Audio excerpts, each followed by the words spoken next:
ومن سيئات أعمالنا من يهده الله فلا مضل له ومن يضلل فلا هادي له أشهد أن لا إله إلا الله وحده لا شريك له وأشهد أن محمدا عبده ورسوله لا نبي بعده يا أيها الذين آمنوا اتقوا الله حق تقاته ولا تموتن إلا وأنتم مسلمون يا أيها الناس اتقوا ربكم الذي خلقكم من نفس واحدة وخلق منها زوجها وبث منهما رجالا كثيرا ونساء واتقوا الله الذي تساءلون به والأرحام إن الله كان عليكم رقيبا يا أيها الذين آمنوا اتقوا الله وقولوا قولا سديدا يصلح لكم أعمالكم ويغفر لكم ذنوبكم ومن يطع الله ورسوله فقد فاز فوزا عظيما أما بعد فإن أصدق الحديث كتاب الله وخير الهدي هدي محمد صلى الله عليه وسلم وشر الأمور محدثاتها وكل محدثة بدعة وكل بدعة ضلالة وكل ضلالة في النار. Hadirin jamaah salat zuhur rahimakumullah. Allah Subhanahu wa taala berfirman di surat Al-Mujadalah ayat 11. Ya yarfa'illahu alladziina aamanu minkum walladziina utul ilma darajat. Allah meninggikan derajat orang-orang yang beriman dan memiliki ilmu di atas hadis. Ayat ini menjelaskan kepada kita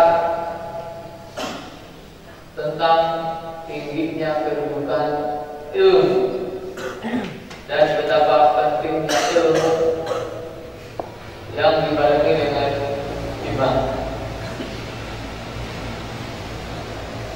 Karena pentingnya ilmu itu sampai Rasulullah Shallallahu Alaihi Wasallam menjelaskan orang yang berusaha mencari ilmu berarti meniti jalan, membuka jalan menuju surga. Kata beliau, "Man salaka tariqan yaltamisu fihi ilman, sahhalallahu lahu bihi tariqan ilal jannah." Barang siapa menempuh jalan untuk mencari ilmu, maka Allah akan memudahkan baginya jalan menuju surga.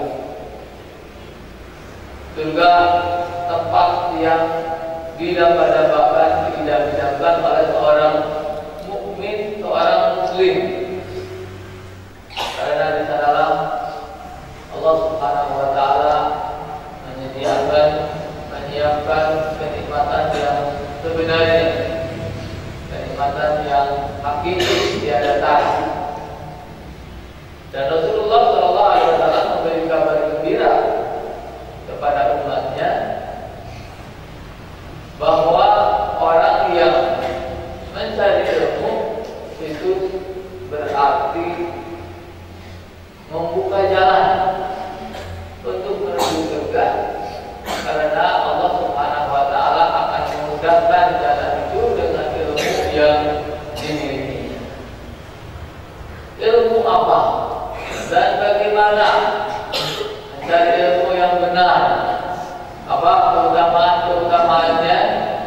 Ini banyak sekali dibahas oleh para ulama sejak dulu kali. Para ulama memberikan perhatian yang luar biasa akan pentingnya ilmu, kedudukan ilmu, keutamaan ilmu, cara mencari ilmu dan seterusnya, di mana hal ini memudahkan bagi orang-orang yang punya keinginan untuk mencari ilmu. Dalam kesempatan yang berbahagia ini, saya ingin mengajak para hadirin untuk melihat, membaca, menelaah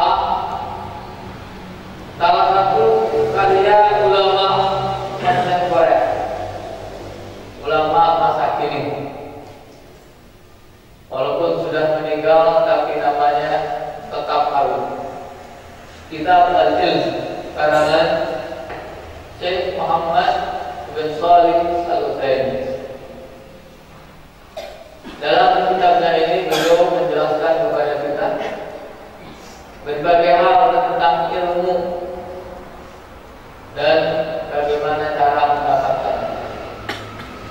Tentunya penting bagi kita orang-orang yang datang ke tempat ini untuk mencari ilmu supaya tidak salah jalan, supaya mendapatkan ilmu yang bermanfaat, ilmu yang berkah, ilmu yang mengantarkan kita semua ke jannah.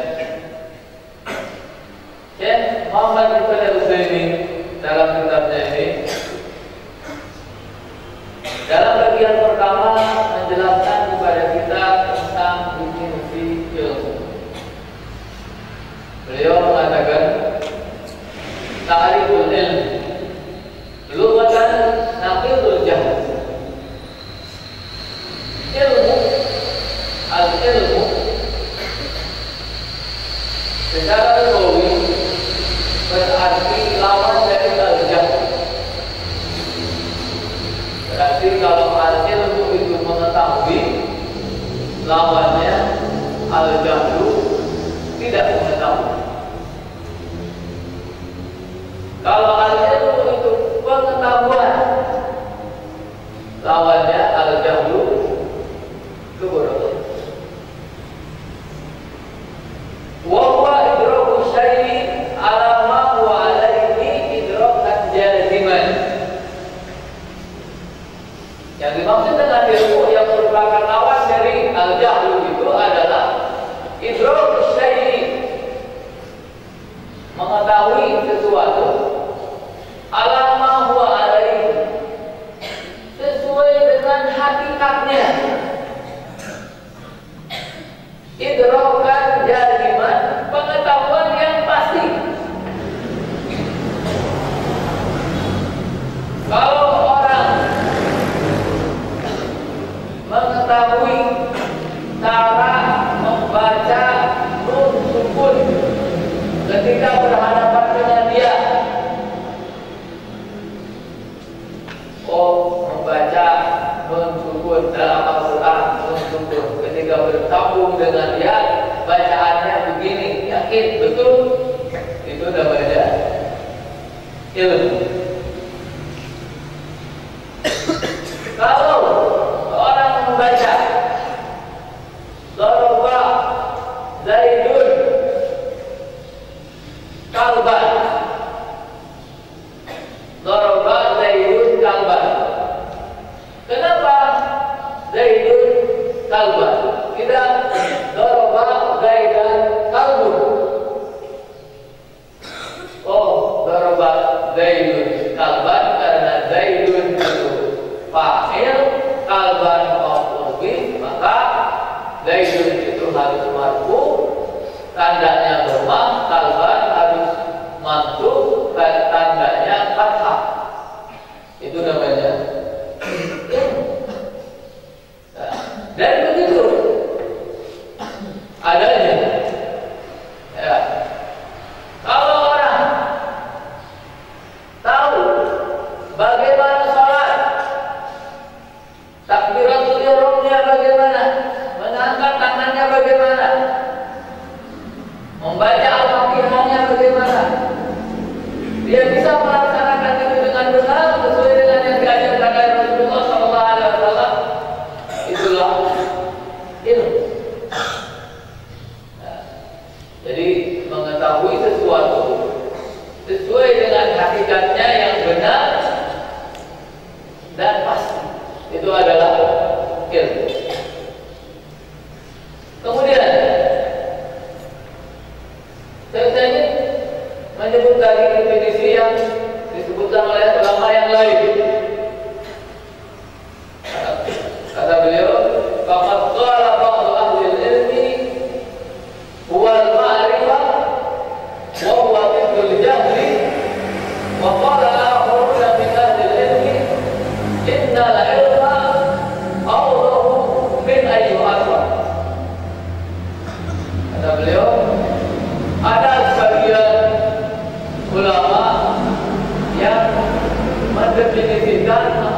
disebutkan ilmu itu ma'rifah, pengenalan atau pengetahuan, yaitu diddul jahl, lawan dari ketidakkenalan atau ketidaktahuan. Bagaimana yang disebutkan di awal tadi. Ada lagi bagian ahli ilmu, bagian ulama mengatakan al ilmu Allah min an yu'arraf. Ilmu itu lebih jelas daripada didefinisikan. Artinya orang tahu ilmu itu tanpa harus didefinisikan. Apa yang dimaksud dengan ilmu? Ilmu. Orang tahu yang dimaksud dengan ilmu itu ilmu. Sebagaimana kalau kita ditanya apa itu air? Apa itu air? Air. Coba definisikan air. Air itu sesuatu yang mengalir dari tempat yang lebih tinggi ke tempat yang lebih rendah.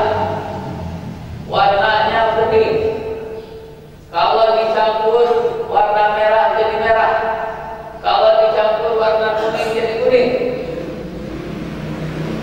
Penjelasan ini membuat makna air lebih tidak jelas.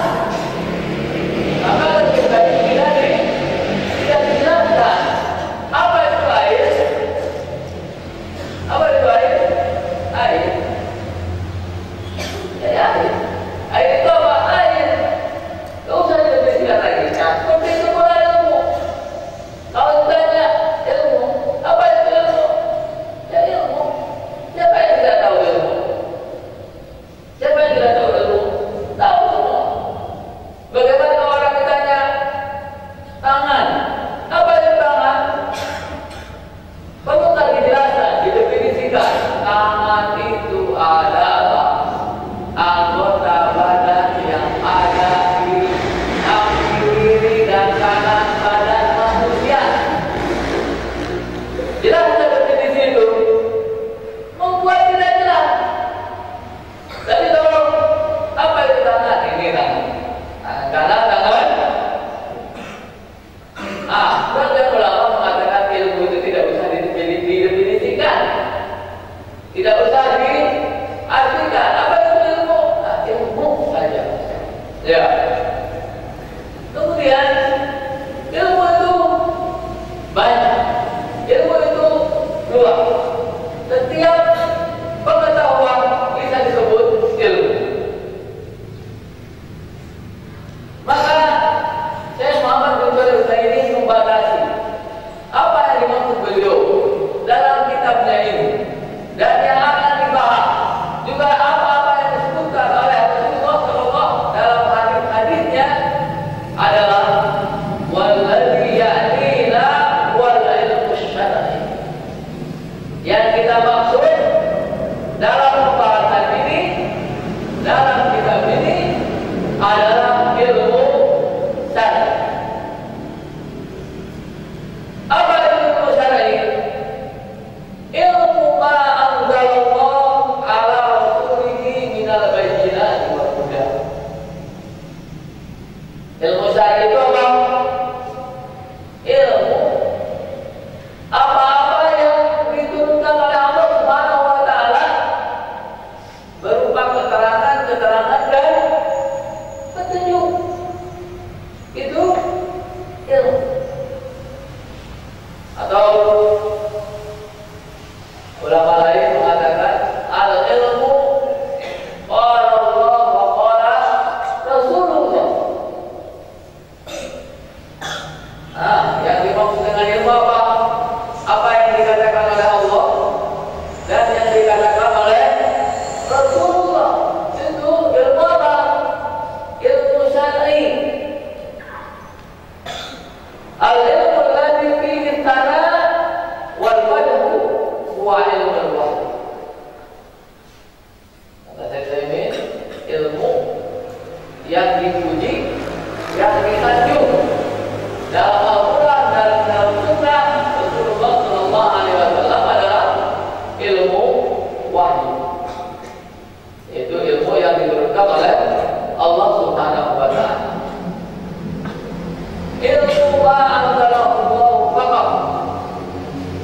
ilmu yang diturunkan oleh Allah Subhanahu wa taala saja. Dan ini yang dikatakan oleh Rasulullah sallallahu alaihi wasallam, man yuridillahu bihi khairan yufaqihuhu fid-din. Man, siapa? Yuridillah, yang Allah kehendaki, bihi khairan, untuknya kebaikan, yufaqihuhu, memberinya ilmu. Karena dulu Rasulullah sallallahu alaihi wasallam dan para sahabat sering menyebut ilmu itu dengan kata fikih. Al-ilmu al-fiqh. Al-fiqhu wal ilmu. Maka yufaqihu artinya memberi ilmu, mengajarkan kepadanya fiddin, dalam agama. Jadi orang yang belajar ilmu agama bersyukurlah, karena berarti dia mendapatkan kebaikan dari siapa? Dari Allah Subhanahu wa taala. Ini yang harus tertanam dalam diri kita. Orang-orang yang mencari ilmu kasih, kebanggaan yang membuat kita merasa punya izzat, kekuatan. Jangan merasa malu, jangan merasa minder, jangan merasa rendah diri ketika berhadapan dengan orang-orang yang belajar ilmu-ilmu selain ilmu syar'i. Ada sebagian orang menganggap yang keren sekarang, yang hebat sekarang, kalau orang mempelajari sains dan teknologi. Orang belajar ilmu-ilmu matematika, IPA, fisika, kimia dan lain sebagainya. Itulah yang hebat.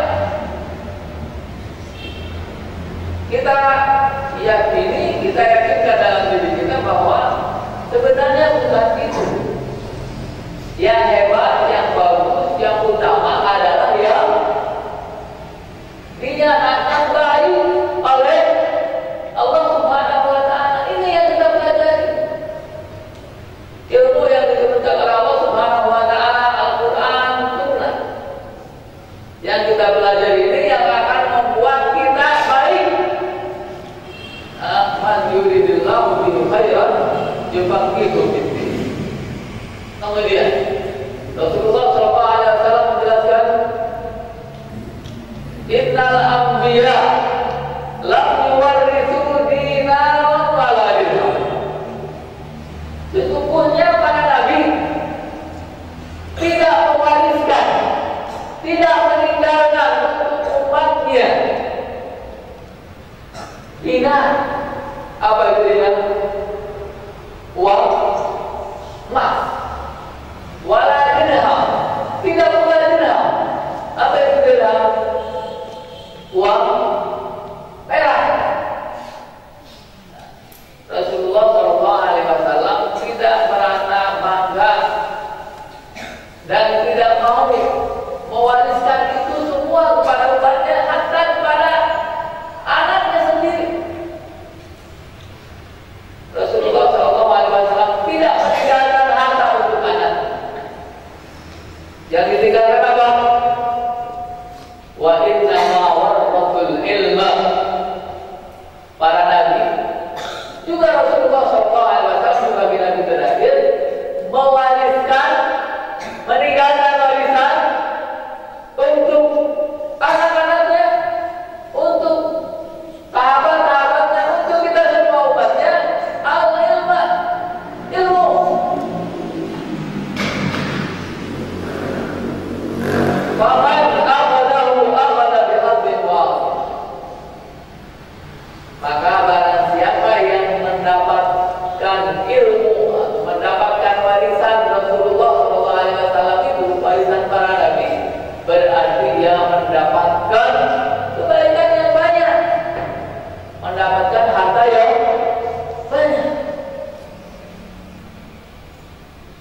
Betapa bahagianya orang yang mendapatkan ilmu, yang memiliki ilmu, dan ilmu itu yang mengantarkannya kemana? Ke surga Allah Subhanahu wa Ta'ala. Karena itulah yang diwariskan oleh para nabi dan rasul. Siapa di antara kita ingin menjadi pewaris nabi dan rasul? Orang-orang mukmin pasti menginginkan menjadi pewaris. Menjadi pewaris memiliki kedudukan tinggi. Kalau ada miliuner atau miliarder punya anak, anaknya terbawa kedudukannya, naik kedudukannya karena apa ya? Karena orang tuanya. Kemudian kalau orang tuanya mati, harta yang banyak itu dimiliki oleh siapa? Oleh anak. Tapi itu tidak ada apa-apanya. Harta itu bermanfaatnya terbatas. Sementara ilmu yang diwariskan oleh para nabi dan para rasul, yang kalau kita dapatkan akan membuat kita kaya selamanya. Maka alangkah bahagianya, beruntungnya kalian yang dikirimkan oleh orang tua dari rumah masing-masing ke tempat ini untuk mencari apa? Mencari istri, mencari teman, mencari jodoh, atau mencari ilmu. Ilmu apa? Ilmu yang diturunkan oleh Allah Subhanahu wa Ta'ala. Kita belajar Al-Quran, belajar sunnah, belajar tafsir, belajar fikih. Semuanya itu adalah untuk mengantarkan kita menuju jannah. Walaupun tentunya tidak berarti ilmu selain ilmu syar'i tidak bermanfaat. Saya Muhammad bin Shalih Al-Utsaimin menjelaskan kepada kita bahwa selain ilmu syar'i atau ilmu umum itu, kalau dipelajari dengan niat untuk mendekatkan diri kepada Allah Subhanahu wa Ta'ala, memberi manfaat kepada umat Islam, maka itu bermanfaat dan menjadi ibadah. Bahkan para ulama mengatakan ada ilmu-ilmu yang menuntutnya itu fardu kifayah. Apa itu fardu kifayah? Kalau dilakukan oleh sebagian orang, maka cukup sebagian yang lain tidak usah melakukannya. Tapi kalau tidak dilakukan oleh semua umat Islam, maka semuanya berdosa. Kedokteran misalnya, itu salah satu ilmu yang menuntutnya fardu kifayah. Arsitektur bangunan, ya, bagaimana membangun bangunan itu ada ilmunya. Kalau tidak ada umat Islam, tidak ada yang mempelajarinya, maka kerugian bagi umat Islam. Tapi kalau ada yang mempelajarinya, berarti sudah cukup yang mempelajarinya itu menanggung yang lain dan mendapatkan pahala, dan itu menjadi ibadah kalau diniatkan untuk memberi manfaat kepada kaum muslimin. Alhasil ilmu yang paling utama yang selalu dipuji oleh Allah Subhanahu wa Ta'ala, yang diwariskan oleh para nabi dan rasul, dan yang memiliki ilmu itu mempunyai kedudukan tinggi, derajat yang tinggi di hadapan Allah, adalah ilmu syar'i. Inilah bagian yang pertama dari kitabul ilmi yang digarap oleh